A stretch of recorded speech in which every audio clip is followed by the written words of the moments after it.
Next garam masala 1 teaspoon వేసేసుకున్నాం.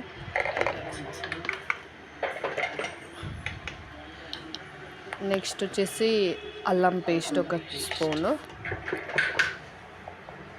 Next వచ్చేసి ఒక 2 స్పూన్స్ ఆఫ్ కర్డ్ తీసుకున్నాను, పెరుగు.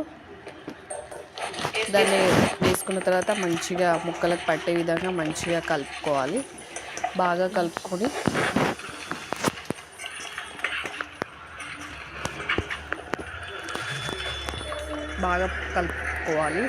ముక్కలకు బాగా కలుపుకోవాలి. వీడియోలో చూపిస్తున్న విధంగా కలుపుకొని ఒక మూత పెట్టేసుకొని దాన్ని ఫ్రిడ్జ్లో పెట్టుకోవాలి. ఒక 2 అవర్స్ వరకు మనం ఫ్రిడ్జ్లో పెట్టేసుకోవాలి.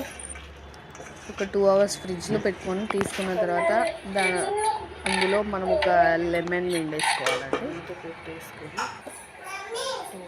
ఒక లెమన్ సరిపోద్ది.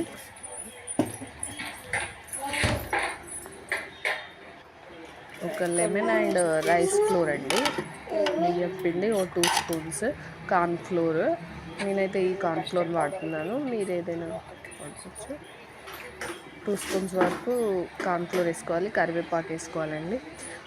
ఇప్పుడు పిండి మనం వేసేసుకున్నాం కదా, దాన్ని మంచిగా ముక్కలకు పట్టే విధంగా మళ్ళీ ఒకసారి ఆ మిశ్రమాన్ని బాగా కలుపుకోవాలి. వీడియోలో చూపిస్తున్న విధంగా కలుపుకోవాలి.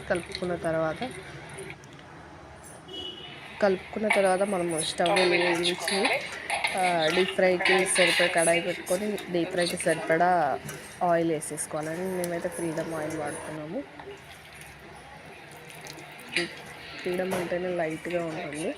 సో ఇలాంటి పకోడీస్కి ఫ్రీడమ్ ఇస్ బెస్ట్. ఆయిల్ వీటికి చేంజ్ చేసిన తర్వాత ఇలా పీసెస్ని విడివిడిగా వేసుకోవాలండి. దూరంగా వేసుకుంటే కడాయి కంటుకోకుండా చాలా చక్కగా వస్తాయి, ఇబ్బంది లేకుండా. ఆయిల్ ఒకసారి ఫ్రై అయ్యే తర్వాత వాటిని తిప్పేసుకోవాలి. అలా కొంచెం రెడిష్గా, నేను ఫ్రూట్ కలర్స్ ఏమీ యూజ్ చేయలేదండి, న్యాచురల్గానే యూజ్ చేశాను. ఇది ఎంతో రుచికరమైన చికెన్ పకోడీ మన ముందుకు రెడీ అవుతుంది. మనం ఆనియన్స్ అండ్ లెమన్ సో ఇలా గార్నిష్ చేసుకొని నిమ్మకాయ ఒకటి పిండేసుకొని తిన్నామంటే అదిరిపోద్ది. అసలు మా ఇంట్లో పకోడీ అయితే ఇలా చేసుకున్నాం. మీ ఇంట్లో ఎలా చేసుకుంటారో మాకు చెప్పండి.